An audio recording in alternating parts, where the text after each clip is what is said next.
साहित्य संमेलनाच्या या परिसंवादात उपस्थित असलेले ज्येष्ठ विचारवंत आदरणीय अशोक राणा सर, आदरणीय अशोक राणा सर, आदरणीय संध्या ताई पवार, आदरणीय किरण माने, माझा सहकारी मित्र प्रतिमा परदेशी ताई, अंजुम कादरी, नितीन सांगळे आणि मित्रांनो, हे संमेलन अनेक दृष्टीने ऐतिहासिक आहे आणि माझ्यासाठी माझ्या आयुष्यातला हा मैलाचा दगड होतो. कारण या संमेलनाची स्वागताध्यक्ष असलेली माझी बहीण अंजुम कादरी हिनं या संमेलनाच्या माध्यमातून मुस्लिम समाजाअंतर्गत असलेल्या पुरुषी वर्चस्ववादाला धक्का देण्याचं काम केलं. त्यासोबतच ब्राह्मणी ज्ञानविश्वानं मुस्लिम महिलांच्या संदर्भात ज्या धारणा निर्माण करून ठेवल्या होत्या त्या धारणा तिने मोडण्याचं काम या संमेलनाच्या माध्यमातून केलं. त्यामुळं ते मला महत्वाचं वाटतं. त्याच माध्यमातून अंजुम कादरींचं आणखीन एक कौतुक करण्याचं कारण मी माझ्या पातळीवर असं आहे, मराठवाड्यामध्ये आणि हैदराबाद प्रांतामध्ये विलिनीकरणाच्या नंतर 1948च्या नंतर 15 सप्टेंबर ते 20 सप्टेंबरच्या दरम्यान 1948 मध्ये जी जातीय दंगल उसळली त्याच्यामध्ये मराठवाडी आणि हैदराबादी मुसलमानांचा जो नरसंहार झाला लाखोंच्या संख्येमध्ये, आजपर्यंत मुख्य प्रवाहातल्या कोणत्याही विचारपीठावरून मुस्लिम पुरुषांनी देखील कोणत्याही पद्धतीची राजकीय आणि सांस्कृतिक प्रतिक्रिया दिलेली नव्हती. 70 वर्षाचा हा बॅकलॉग माझ्या बहिणीनं काल मोडून काढला आणि तिने ठाम भूमिका घेतली की सुंदरलाल बहुगुणा कमिशनची जी रिपोर्ट आहे मुस्लिम नरसंहाराच्या बाबतीतली, ती विलिनीकरणाला 75 वर्ष पूर्ण होत असताना जाहीर केली पाहिजे. त्यामुळं हे संमेलन त्या दृष्टीनं आमच्यासाठी ऐतिहासिक ठरलंय आणि मुसलमान या पद्धतीनं सांस्कृतिक प्रतिवाद करू शकतात हे या पुरोगामी महाराष्ट्राला या माध्यमातून आम्ही दाखवून देण्याचा प्रयत्न देखील. आता मुख्य विषयाकडे येत असताना माझा आक्षेप बाबा पुरंदरे वगैरे आणि त्यांच्या समर्थनातल्या सगळ्या लोकांविषयी तर आहेच, पण ती चर्चा जी या प्रस्थापित पुरोगामी ज्ञानविश्वामध्ये झालेली नाही आणि पुरोगामी ज्ञानविश्वानं ज्यांना सैद्धांतिक निष्पक्षतावादी म्हणून मान्यता दिली आहे किंवा अकादमिक लिबरल म्हणून मान्यता दिली आहे, त्या लोकांविषयीचे त्यांनी कशा पद्धतीनं मुस्लिम द्वेषाला आधारभूत होईल अशी मांडणी केली आहे, त्यांच्याविषयीचे काही आक्षेप मी मांडण्याचा प्रयत्न करणार आहे.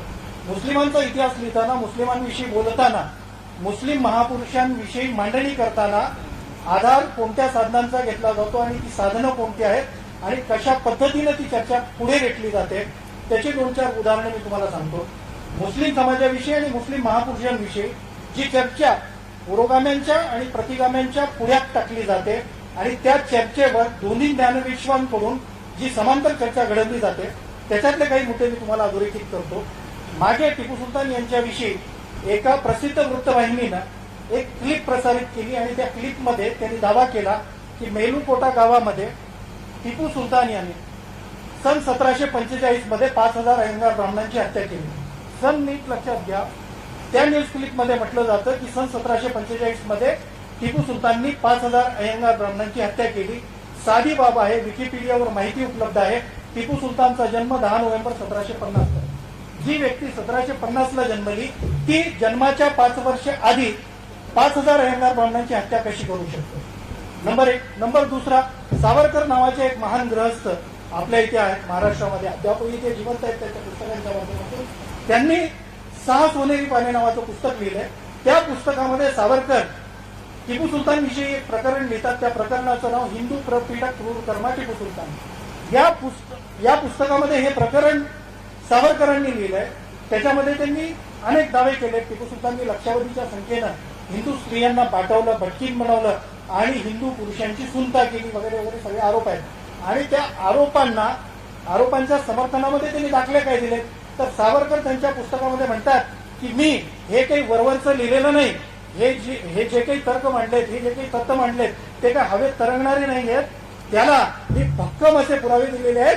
कर्नल माइल्सच्या हिस्ट्री ऑफ इंडिया या पुस्तकातून हे उतारे मी घेतले आणि ते पुस्तक ब्रिटिश म्युझियम मधल्या अमुक डॉकेट नंबरवरती ठेवलेलं आहे. आता सावरकरांनी ही मांडणी केल्यानंतर आम्ही क्रॉस चेक करण्याचा प्रयत्न केला. ब्रिटिश म्युझियमला पत्र पाठवली. ब्रिटिश म्युझियमची पत्र उपलब्ध आहेत, BN पांडेंकडेही आहेत, आमच्याकडेही आहेत. ब्रिटिश म्युझियमचं म्हणणं असं आहे, सावरकर ज्या कर्नल माईल्सचा आणि ज्याच्या पुस्तकाचा हवाला देतात ते पुस्तक आणि कर्नल माईल्स विषयी ब्रिटिश म्युझियम म्हणतं कर्नल माईल्स नावाचा कोणताही इतिहासकार आणि त्यांचं कोणतंही पुस्तक आमच्याकडे नाही. तो ईस्ट इंडिया कंपनीत अस्तित्वात होता किंवा कामावर होता याचा कसलाच पुरावा उपलब्ध नाही. तो जन्मलाय याचा दाखला देखील उपलब्ध नाही. याचा अर्थ जो व्यक्ती जन्मला नाही, ज्यानं पुस्तक लिहिलं नाही, ज्याचं पुस्तक ब्रिटिश म्युझियम मध्ये उपलब्ध नाही, त्याचा आधार घेऊन सावरकर बदनामी करतात आणि त्या बदनामीचा भार माझा समाज मागच्या 90 वर्षापासून मुकाट्याने वाहतो. आणि याच्यानंतर काय? याच्यानंतर सेतू माधव पगडी, मी अकादमिक लिबरल्स हा जो शब्द वापरला, पुरोगामी ज्ञानविश्वामध्ये एक असा समूह आहे जो सेतू माधव पगडींना अकादमिक लिबरल म्हणून समोर आणतो. तर हे अकादमिक लिबरल सेतू माधव पगडी कसे आहेत? या सेतू माधव पगडींनी काय केलंय? सेतू माधव पगडी हे मुळात भाषांतरकार आहे असा त्यांचा दावा आहे. मी मानत नाही. ते स्वतः भाषांतरकार आहेत. ते जर भाषांतरकार असते आणि प्रामाणिक भाषांतरकार असते, राजकीय भाषांतरकार नसते, तर एक भाषांतरकार म्हणून मला त्यांच्याविषयी आदर वाटला. पण ते राजकीय भाषांतरकार आहेत. त्यांनी भाषांतर कशी केली आहेत पहा. साकी मुस्तक खानच्या पुस्तकाचं नाव तारिके दिलकुशा. मग भाषांतर करताना त्या पुस्तकाचं नाव तुम्ही तारिके दिलकुशा असंच ठेवा ना.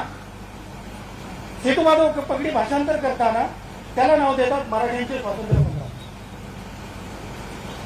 भीमसेन सक्सेनाचं दुसरं पुस्तक तारिके मोगल, त्याला सेतू माधव पगडी नाव देतात मराठा मोगल संघर्ष. पुस्तकाची नावं शीर्षक बदलण्याचा अधिकार कुणी दिला यांना? हे शीर्षक बदलतात. आता भाषांतर इलियट आणि डावसननी केली आहेत. ही भाषांतर कशी होतात पहा. इलियट आणि डावसन आणि या तत्सम लोकांनी भाषांतर कशी केली आहेत?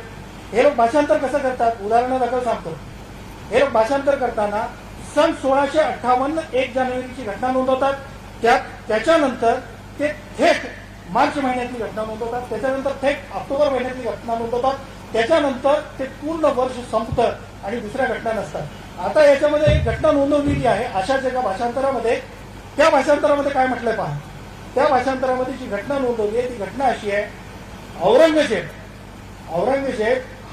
औरंगजेबाला माहिती मिळते की आपली बहीण आपल्या एका सरदाराच्या प्रेमसंबंधात आहे आणि तो सरदार आपल्या बहिणीला भेटण्यासाठी स्नानगृहामध्ये पोहोचला. त्याच्यानंतर औरंगजेब कोणतीही परवानगी न देता स्नानगृहामध्ये पोहोचतो. स्नानगृहामध्ये गेल्या गेल्या बहिणीकडे पाहतो. बहिणीनं औरंगजेब आल्याची माहिती मिळाल्या क्षणी स्नानगृहामध्ये असलेल्या रांजणामध्ये आपल्या प्रियकराला लपवलं. हे औरंगजेबाला कळतं की त्याला रांजणामध्ये लपवलेलं आहे आणि आपली बहीण आपल्याला खोटं बोलते. मग तो बहिणीला म्हणतो की मला इथे आराम करायचा आणि तू बाहेर जा. त्याच्यानंतर औरंगजेब आपल्या काही अधिकाऱ्यांना बोलवतो, सरदारांना बोलवतो आणि ते रांजण आगीवर ठेवायला लावतो. आग लावतो आणि रांजणामध्ये उकळून त्या अधिकाऱ्याला मारतो. ही घटना सत्य आहे का? बिलकुल सत्य आहे. ही घटना सत्य आहे. मी सांगतोय सत्य आहे. पण या घटनेचा संदर्भ काय? औरंगजेबानं वर्ग अहंकार, म्हणजे हा सरदार आहे, माझी बहीण मूळ घराण्यातली आहे, या वर्ग अहंकारापोटी त्या व्यक्तीला मारलाय का? नाही. त्याच्यामागे संदर्भ असे आहेत, ज्या व्यक्तीशी ती प्रेमसंबंधात होती त्या व्यक्तीनं औरंगजेबावर 2दा विषप्रयोगाचा प्रयत्न केला. पण हा विषप्रयोगाचा दाखला गायब करायचा आणि भाषांतर कशाचं करायचं? त्याच्या हत्येचा करायचा, मृत्यूदंडाचा नाही. एखाद्या राजावरती विषप्रयोग केल्यानंतर मृत्यूदंड दिला जातो, पण भाषांतर करत असताना त्या मृत्यूदंडाला खून किंवा हत्या अशा स्वरूपात दाखवलं जातं. आता याच्यानंतर राहुल कुलकर्णी नावाचे एक सदग्रस्त आहेत एबीपी माझा या चॅनलचे. त्यांनी टिपू सुलतानवरती एक व्हिडिओ बनवला. त्या व्हिडिओमध्ये राहुल कुलकर्णींनी असा दावा केला की टिपू सुलतानच्या काळामध्ये 8,000 मंदिरं म्हैसूर प्रांतात होती आणि त्यापैकी फक्त 2 मंदिरांमध्ये नित्योपचार चालत होते. राहुल कुलकर्णींना माझं नम्र आवाहन आहे, तुम्ही कधीही कुठेही यावं. मी टिपू सुलतान यांनी देणग्या दिलेल्या 156 मंदिरांची यादी दाखवायला तयार. 156 मंदिरांची यादी. काही मंदिरांना दागिने दिलेत, काही मंदिरांना स्वयंपाकाची भांडी दिलेली आहेत, काही मंदिरांना बागायत जमिनी दिलेल्या आहेत, काही मंदिरांना रोख रकमा दिलेल्या आहेत. आणि इतकंच नाही तर त्यांचं धार्मिक कल्याणकारी जे विभाग आहे त्या विभागामधली आकडेवारी उपलब्ध आहे. टिपू सुलतानने जर 10 लाख रुपये प्रार्थना स्थळांना देणग्या दिलेल्या आहेत तर त्यापैकी फक्त 2 लाख रुपये मस्जिदींना आणि 8 लाख रुपये मंदिरांना दिलेले आहेत. आणि राहुल कुलकर्णी काय सांगतात, फक्त 2 मंदिरं सुरू होती, फक्त 2 मंदिरं सुरू होती. कशाचा आधार घेऊन सांगतात? कारण त्यांना माहिती आहे ज्ञानविश्वामधला 90 वर्षांचा बॅकलॉग असलेला समाज माझ्या समोर उभा राहणार नाही, हा अहंकार त्या राहुल कुलकर्णीला आहे. म्हणून तो हे अशा प्रकारचे दावे करू शकतो. ही अशी बदनामी होते. आता बदनामी फक्त टिपू सुलतानची झालेली नाही आहे, बदनामी सुफी संतांची देखील झालेली आहे. सुफी संतांची बदनामी कशी होते? सेतू माधव पगडींनी सुफी संतांवर सुफी संप्रदाय नावाचं पुस्तक लिहिलेलं आहे. त्या पुस्तकामध्ये अतिशय घाणेरडे आरोप सुफी संतांवर लावलेले आहेत. हे सेतू माधव पगडी आणखी कसल्या करामती करतात का? सेतू माधव पगडींनी टिपू सुलतानवर देखील एक पुस्तक म्हणता येणार नाही, एकाच माळेचे मणी नावाच्या पुस्तकामध्ये अनेक लेख टिपू सुलतानवरती लिहिले. भारतीय मुसलमान शोध आणि बोध नावाच्या पुस्तकामध्ये देखील सेतू माधव पगडींनी अनेक लेख लिहिले. आता हे सेतू माधव पगडी सावरकरांच्या ज्ञान परंपरेतले आहेत. ज्यांना पुरोगामी ज्ञानविश्वानं अकादमिक लिबरल किंवा सैद्धांतिक निष्पक्ष म्हणून मान्यता दिली आहे ते सेतू माधव पगडी, माझा ठाम दावा आहे, हे सावरकरांच्या ज्ञान परंपरेतले आहेत. त्यांनी ज्या पद्धतीनं सावरकरांनी न लिहिलेल्या पुस्तकाचा संदर्भ दिला त्याच पद्धतीनं शत्रुपक्षातली साधनं वापरून मुस्लिम महापुरुषांची बदनामी करण्याचा प्रयत्न केला. आता शत्रुपक्षातली साधनं म्हणजे नेमकं काय? तर हे सेतू माधव पगडी त्यांच्या पुस्तकामध्ये लिहितात की मी जे काही लिहिलंय, ज्या पद्धतीनं सावरकर म्हणतात ना की मी हे जे काही लिहिलंय ते कर्नल मार्क्सनी सांगितलंय आणि त्याच्या सांगण्यावरनं मी हे लिहिलंय, तर हे सेतू माधव पगडी देखील असंच म्हणतात, हे जे काही सांगितलंय हे ते काही माझ्या जवळचं नाही आहे, हे माझ्या जवळचं नाही आहे. टिपू सुलतानचा अतिशय एकनिष्ठ असलेला एक नोकर आहे, त्यानं एक पुस्तक लिहिलंय, तारिखे हैदर अली तारिखे टिपू सुलतान नावाचं. किरमाणी नावाचा तो ग्रंथ, मीर हुसेन अली किरमाणी, त्यानं हे पुस्तक लिहिलंय आणि त्या पुस्तकातले उतारे मी नोंदवतो. असं पुस्तक मीर हुसेन अली किरमाणीनं लिहिलंय का? लिहिलंय. त्याच्यात असे उतारे आहेत का? आहेत. मग याचा क्रॉस चेक काय? याचे विरोध पक्षी संदर्भ देखील आपण तपासले पाहिजेत. या मीर हुसेन अली किरमाणीनं अशा जर नोंदी करून ठेवलेल्या असतील तर त्याचं सत्य काय? तशा नोंदी त्यानं का करून ठेवल्या? सन 1799 मध्ये टिपू सुलतान यांच्या सत्तेचा पाडाव झाल्यानंतर, त्यांनी हौतात्म्य पत्करल्यानंतर तिथल्या अनेक अधिकाऱ्यांना ब्रिटिशांनी ताब्यात घेतलं. त्यापैकी हा मीर हुसेन अली किरमाणी देखील होता. या किरमाणीनं माफीनामा लिहून दिला सावरकरांप्रमाणे इंग्रजांना आणि त्यांच्याकडनं पेन्शन हाशील केली आणि इंग्रजांनी पेन्शन दिल्यानंतर त्याच्याकडून ही 2 पुस्तकं आपल्या मर्जीनुसार लिहून घेतली आणि त्याच्यात बदल करण्यासाठी कर्नल किर्कपेट्रिक नावाच्या व्यक्तीची नेमणूक केली होती. किर्कपेट्रिकच्या सांगण्यानुसार त्याच्यात अनेक बदल केले गेले.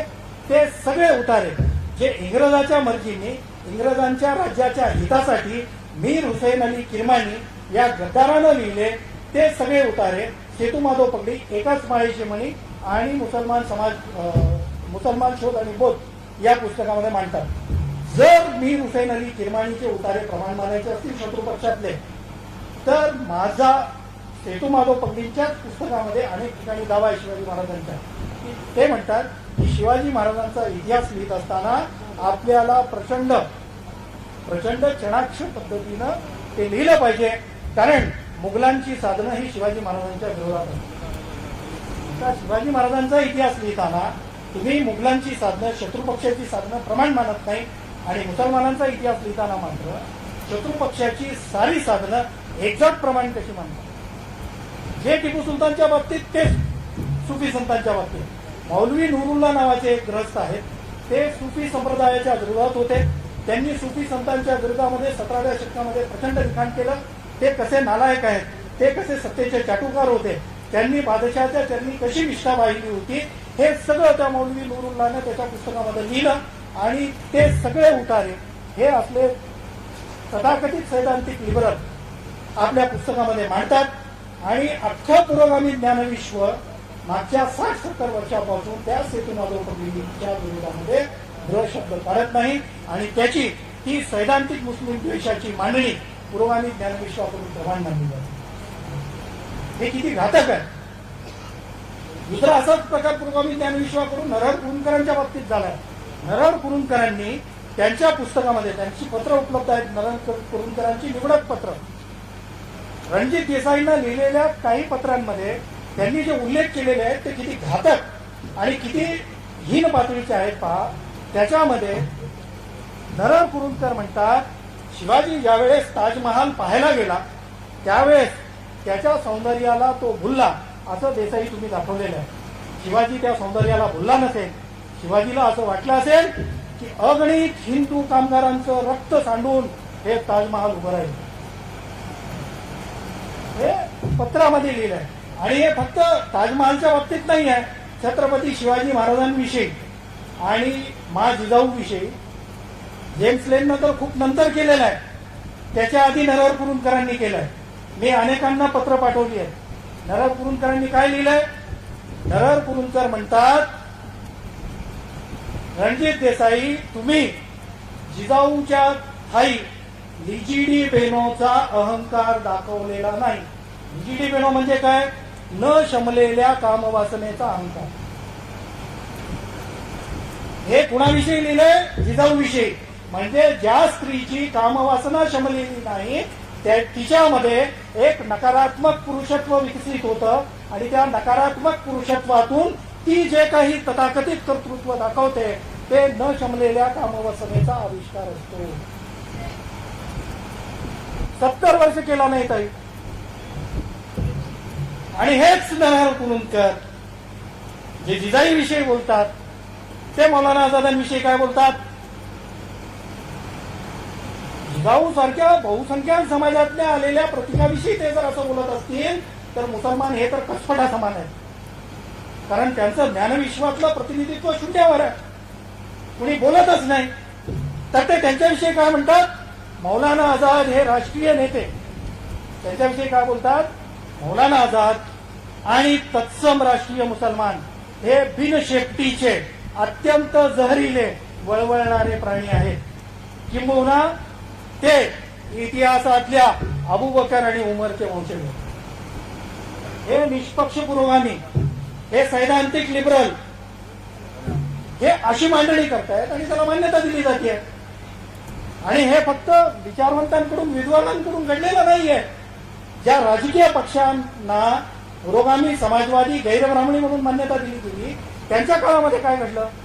या संमेलनामध्ये माझ्या पिढीतले अनेक लोक उपस्थित आहेत. मी पुस्तकांची नावं सांगतो, त्यांना आठवत असेल. आज आपण रामायण हे अभ्यासक्रमामध्ये शिकवलं जात आहे. भाजपच्या सत्तेकडून ते शिकवलं जात आहे म्हणून टाहो करतोय. 1990च्या दशकामध्ये जा.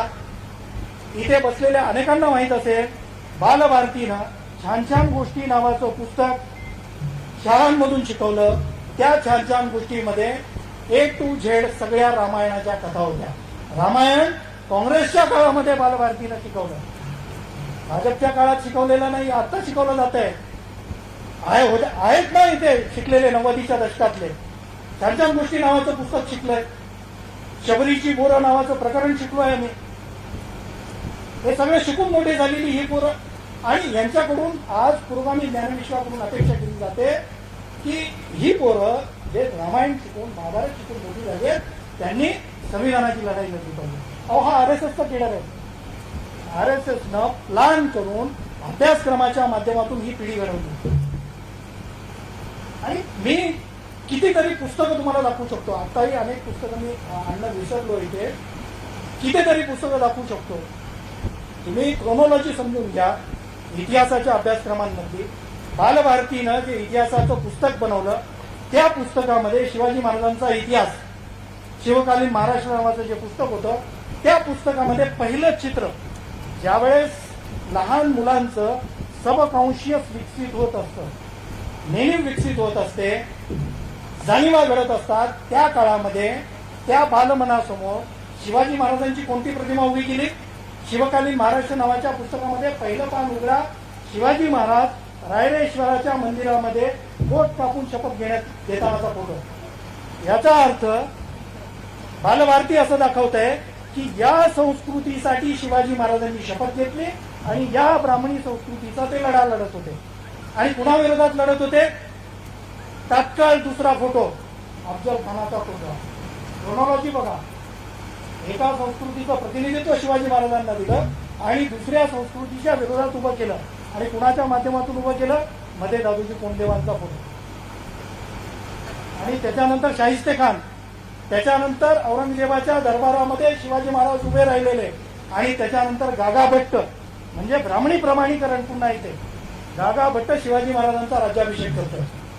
ब्राह्मणी संस्कृतीशी लढा, तिथून सुरुवात आणि ब्राह्मणी प्रमाणीकरणावर केलं. हे इतिहासामध्ये शिकलो आहे. आणि बालभारतीची मराठीची पुस्तकं तुम्ही काढून पहा. बालभारतीच्या मागच्या 70 वर्षाच्या मराठीच्या पुस्तकांमध्ये वामनदादा कर्डकांची एखादी कविता दाखवा. तुम्ही सामाजिक समतेचा पुरस्कार करताना राज्यघटनेमध्ये नामदेव ढसाळांची एखादी कविता दाखवा. एखाद्या दलित आत्मकथनातला एखादं प्रकरण दाखवा. तुम्ही आनंद यादव शिकवता, गदी माडगुळकर शिकवता, पु ल देशपांडे शिकवता. एखादा मुसलमान दाखवा बालभारतीमध्ये मागच्या 70 वर्षामध्ये. तुम्ही ज्या पद्धतीनं नामदेवांचे, तुकारामांचे ईश्वराला शरण गेलेले अभंग शिकवले, तुकारामांनाही दिलेलं प्रतिनिधित्व ईश्वर शरणागतीतलं आहे. ते सांस्कृतिक बंडखोराचं प्रतिनिधित्व तिथं उभे केलेलं नाही आहे. भले ठीक आहे, तेही मान्य केलं. तर तुकाराम महाराजांना तुम्ही प्रतिनिधित्व दिलं, नामदेव महाराजांना आणलं, ज्ञानेश्वराला आणलं, इथपर्यंत की सामाजिक विषमतेचा पुरस्कर्ता असणाऱ्या रामदासालाही आणलं. त्याच वेळेस मला प्रश्न पडतो की आमच्या शेख मोहम्मदानं तुमचं काय वाटोळ केलं? आमचा शेख मोहम्मद मागच्या 70 वर्षामध्ये अभ्यासक्रमामध्ये का दिसत नाही? ख्वाजा बंदा नवाज यांची एक दगडी कविता का दिसत नाही? सुफींची एखादी बोधकथा मराठी पुस्तकांमध्ये काय येत नाही? हा अभ्यासक्रम शिकवून सामाजिक समता सगळी नाकारून सामाजिक विषमता पुरस करून तुम्ही मुसलमानांकडून तथाकथित राष्ट्रहिताची भूमिका घेण्याची अपेक्षा करताच कशी? आधी या राष्ट्रामध्ये आमचा वाटा मान्य करा. या राष्ट्रावर आमचा अधिकार तुम्ही मान्य करा. आम्ही वसवलेली प्रत्येक शहर त्याचा नामोनिशान तुम्ही संपवत चाललाय. आणि त्याच्यानंतर माझं घर जाळणार, माझ्या आया बहिणींना नागवणार, आसिफासारख्या कोवळ्या 8 वर्षाच्या मुलीला 8 जण बलात्कार करून मारणार. आणि त्याच्यानंतर मला तुम्ही सांगणार तू भारत माता की जय म्हण, तर मी म्हणणार नाही. कारण मला अशा देशावर प्रेम वाटत नाहीये ज्या देशामध्ये हैदराबाद दंगलीतून 2 लाखाच्या आसपास मुसलमान मेले, गुजरात दंगलीतून 1000 मुसलमान मेले आणि आसिफासारखी कोवळी लेख संपवली गेली आणि तिच्या समर्थनामध्ये तिरंगा रॅली काढली गेली. ठीक आहे, आम्ही एक वेळ भारत माता की जय म्हणायलाही तयार आहोत, पण ती भारत माता कुठली? तुम्ही ब्राह्मणी संस्कृतीच्या प्रतीकाची साधर्म्य पावणारी एक काल्पनिक मूर्ती आमच्या समोर आणता आणि तिला जर आमची भारत माता म्हणत असाल तर ती नकार देईल. त्या ठिकाणी तुम्ही रमाई, जिजाई, फातिमाई कुठल्याही आमच्या बहुजन संस्कृतीतल्या एका मायेला भारत माता म्हणून स्वीकारा. मी 1000दा भारत माता की जय म्हणायला तयार आहे ना. तुम्ही काल्पनिक ब्राह्मणी संस्कृतीची नाही का?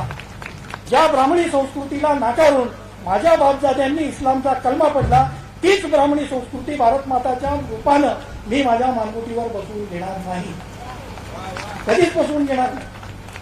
आणि हे देशभक्तीचे दाखले किंवा देशभक्तीचे प्रमाणपत्र कुणाकडे मागताय तुम्ही? कोणत्या समाजाकडे मागताय? ज्या समाजातल्या अमीर खुसरो नावाच्या आमच्या बापानं या देशाचा पहिला राष्ट्रगीत लिहिला त्याच्याकडे मागताय? काय लिहिलं अमीर खुसरोंनी? अमीर खुसरोंनी या देशाचं पहिलं राष्ट्रगीत लिहिलं. त्या अमीर खुसरोंनी राष्ट्रगीतामध्ये काय म्हटलंय? राष्ट्रगीत पहा कसं असतं. अमीर खुसरो म्हणतात, हस्त मेरा मौलिद व मावा वतन, हिंद माझी जन्मभूमी आणि माझा देश आहे. ईश्वरे हिंद बहिष्टे वर जमीन, भारत हा पृथ्वीवरील स्वर्ग आहे. दर वतन आज हिंद आसिले हूं, बाज व फिरदोस शुदी मंजिले हूं.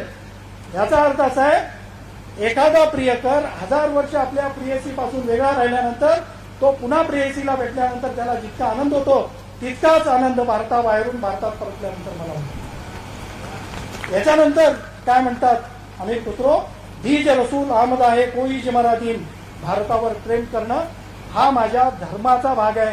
कारण माझ्या प्रेषितानं मला सांगितलंय की तू ज्या देशात राहतो त्या देशावर प्रेम केलं पाहिजे.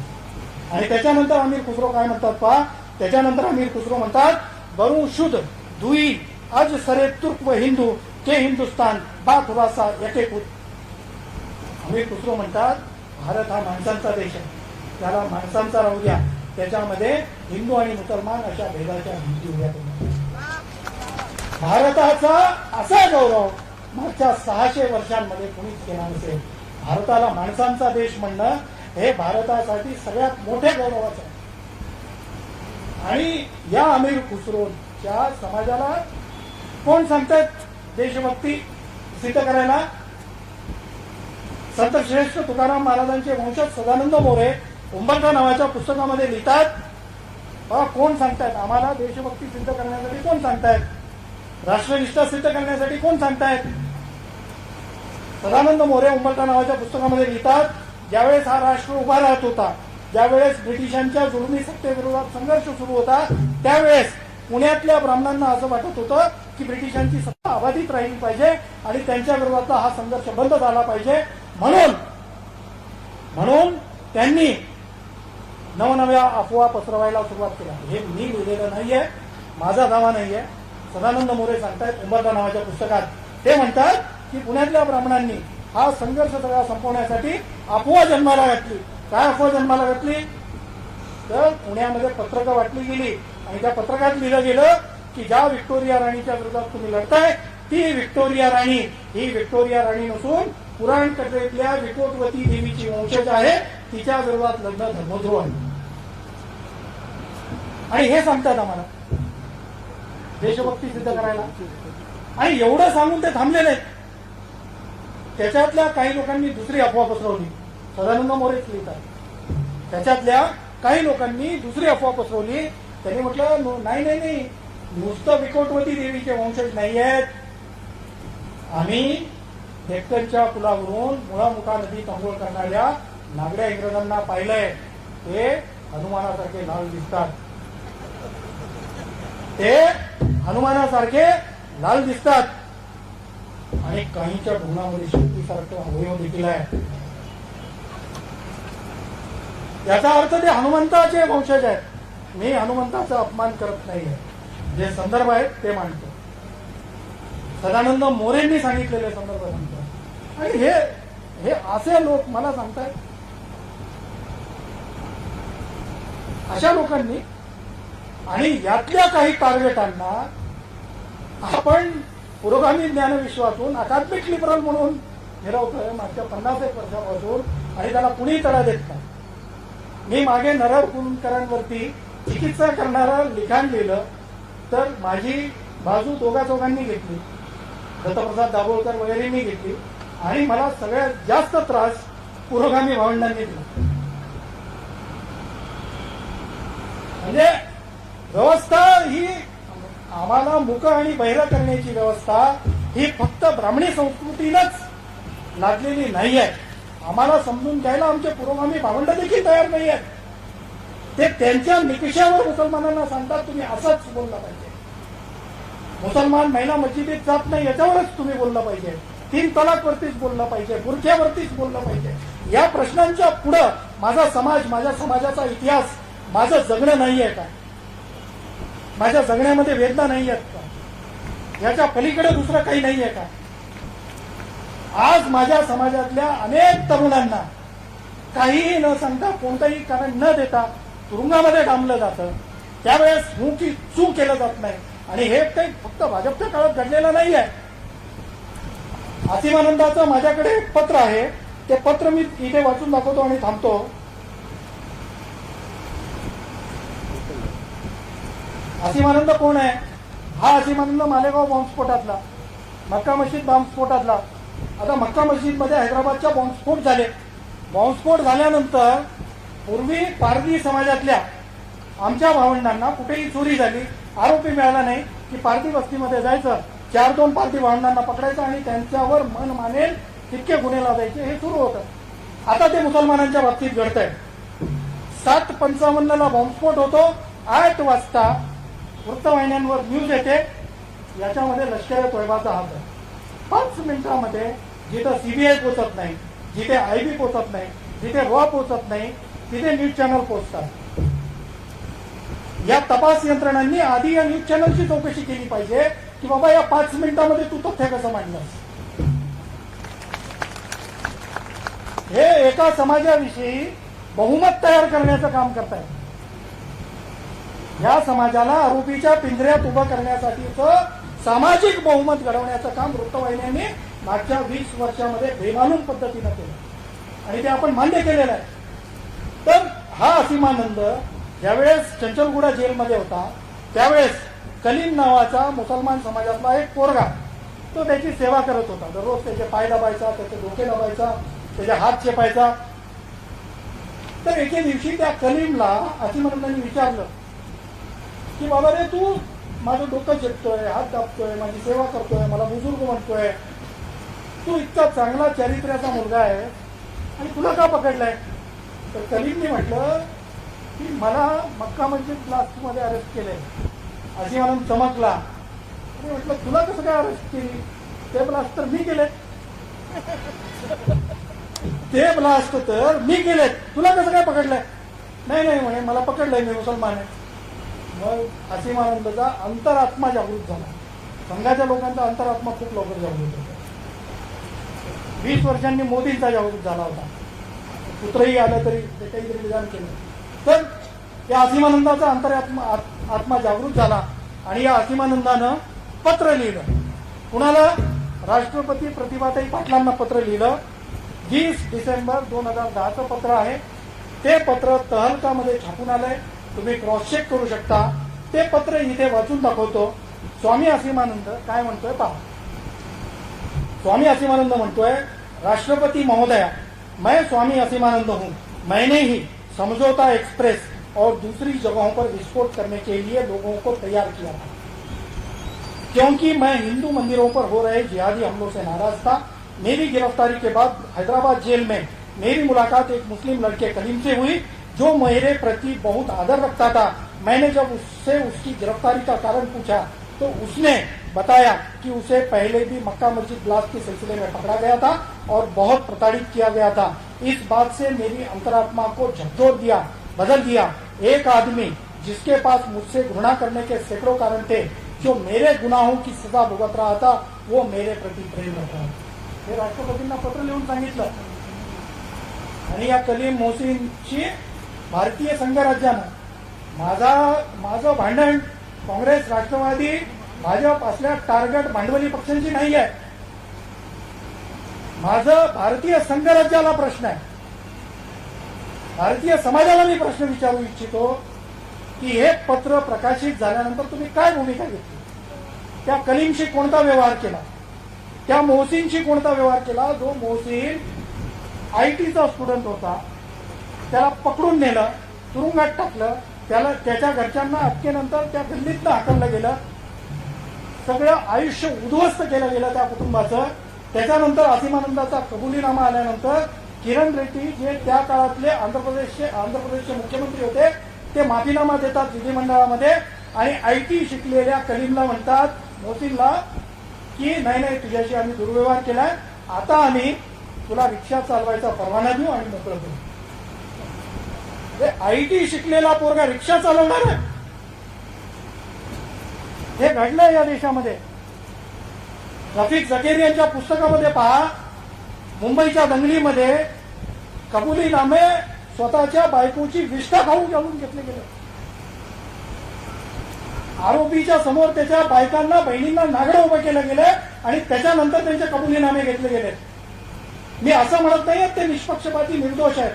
माझं असं म्हणणं आहे की ज्या व्यवस्थेच्या माध्यमातून तुम्ही तपास लावताय ती व्यवस्था पक्षपाती आहे, ती बदला आणि एक निष्पक्षपाती व्यवस्था तयार करा आणि त्याच्यानंतर ठरवा ते दोषी आहेत की निर्दोष आहेत. ही भूमिका घेतली पाहिजे. मागे अशाच पद्धतीनं शेवटचा एक मुद्दा मांडतो आणि थांबतो. आपले अजित डोभाल ज्यांचं प्रचंड कौतुक, मागे आपल्या पुण्यामध्ये एक पद्धत आहे, जगामध्ये काहीही घडलं की पुण्यातनं एका महिन्यात त्याच्यावरती पुस्तक येतं. काही घडलं त्याचा 20 वर्षाचा इतिहास मांडला जातो. म्हणजे पुण्यामधनं तालिबानच्या समर्थनातही पुस्तक निघू शकतं आणि विरोधातही निघू शकतं. तालिबानी किती नीच होते हे अमेरिकेनं तालिबान काबीज केल्यानंतर लिहिलं जाऊ शकतं आणि तालिबान्यांनी अमेरिकेचा पराभव केल्यानंतर हे तालिबानी किती पुरुषार्थवादी आहेत हे देखील पुण्यातनं सांगितलं जाऊ शकतं. हे अशा ज्ञानविश्वाला आपण मुस्लिम समाजाविषयीच्या धारणा निश्चित करण्यासाठी प्रमाण मानत आलो आहे. तर शेवटचा मुद्दा, हे अजित डोभाल नावाचे ग्रस्त, हे अजित डोभाल यांनी एक बैठक घेतली मिलिटरी इंटेलिजन्स आणि बाकीच्या प्रमुखांची आणि त्या बैठकीत ते म्हणाले की आतापर्यंत मिलिटरीनं खूप चांगलं काम केलंय लष्करानं, याच्यानंतर लष्कराची जबाबदारी आणखी वाढली आहे. लष्कराला आता फक्त सीमेवर नाही, सीमेअंतर्गत नागरी शत्रूंची देखील लढाई आहे. नागरी शत्रू म्हणजे कोण? किरण माने आणि मी. कारण हे किरण माने हा सरफराज या संध्याताई तथाकथित राष्ट्रीय संस्कृतीच्या विरोधातली मतं मांडतात आणि अशा लोकांच्या विरोधात उस्कावण्यासाठी, अशा लोकांच्या विरोधात हे अजित डोभाल कोणाला उकसावत आहेत? मिलिटरीला उकसावत आहेत. आणि भारतीय समाज, तथाकथित सजगता असलेला भारतीय समाज चूक करत नाही. मी या विचारमंचावरून भारतीय समाजाचा सदस्य म्हणून अजित डोभालांच्या त्या विधानाचा निषेध करतो. हे खूप वरवरचं, इतकं वरवरचं. आता आणखीन एक उदाहरण तुम्हाला सांगतो. आणखीन एक ग्रस्त आहेत नरेंद्र जाधव नावाचे. त्यांनी एक पुस्तक लिहिलंय, आम्ही आणि आमचा बाप नावाचं. त्या पुस्तकामध्ये नरेंद्र जाधव काय म्हणतात की मी ज्यावेळेस इक्बालचा सारे जहां से अच्छा एक गीत वाचतो त्यावेळेस इक्बालला सलाम करावंसं वाटतं. पण हाच इक्बाल ज्यावेळेस पाकिस्तान म्हणल्यानंतर पाकिस्तानात निघून जातो त्यावेळेस त्याच्या राष्ट्रनिष्ठेवर मला शंका घ्यावीशी वाटते. आता हे ग्रहस्थ पुण्याच्या केंद्रीयचे कुलगुरू, नियोजन आयोगाचे सदस्य काय म्हणतात? इक्बाल पाकिस्तान बनल्यानंतर पाकिस्तानात गेले. विकिपीडिया चेक करा, कधी इक्बालांचं निधन झालं. इक्बालांचं निधन 1968 साली, पाकिस्तान बनलं 1937. पुणे विद्यापीठाचा कुलगुरू, तथाकथित पुरोगामी ज्ञानविश्वातला हा सांस्कृतिक नेता इक्बाल मेल्यानंतर 10 वर्षांनी पाकिस्तानात पाठवतो. त्याच्यानंतर फैज अहमद फैज यांच्याविषयी एक पुस्तक आलं. आमच्या तथाकथित ब्राह्मणी पुरोगामी ताईंनी फैज विषयी, मी नाव घेत नाही, तुम्ही घ्या. तर त्या ताईंनी ते पुस्तक लिहिलं आणि त्या पुस्तकामध्ये त्या अशा म्हणाल्या की फैजनं भारतात राहावं म्हणून नेहरूंनी प्रचंड प्रयत्न केले, पण हा साम्यवादी फैज शेवटी पाकिस्तानातच गेला. आता फैजला पाकिस्तानात जायची गरज नव्हती. फैजचा जन्मच पाकिस्तानातला आहे, त्याचं घर पाकिस्तानात आणि या आमच्या पुरोगामी ताई त्यांना पाकिस्तानात पाठवतायत आणि नेहरूंच्या त्या प्रतिसादाला, साम्यवादी प्रतिसादाला फैजनी नकार दिला. असं म्हणून त्या फैजला, ज्याला मुसलमानांनी कम्युनिस्ट म्हणून लाताडलं, त्याला या कट्टर ठरवतात. म्हणजे साला आम्ही मुसलमान लिबरल खूप डेंजर आहे. आमचा समाजही आम्हाला लाता घालतो आणि पुरोगामी आम्हाला लाता घालतो. आम्ही घरके ना गाठके, आम्हाला कुणीच आपलं करत नाही.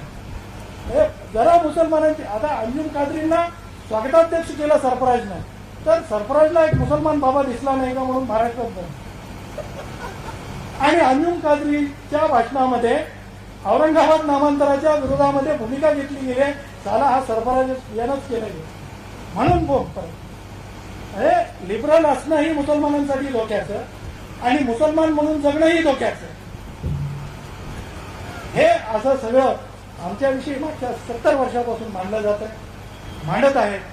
आमच्या परीनं आम्ही या सगळ्या गोष्टींना विरोध करत आहोत, विरोध करत राहू आणि तोपर्यंत करत राहू जोपर्यंत भारतीय समाजाची मानसिकता बदलत नाही. धन्यवाद. जय भीम, जय भारत.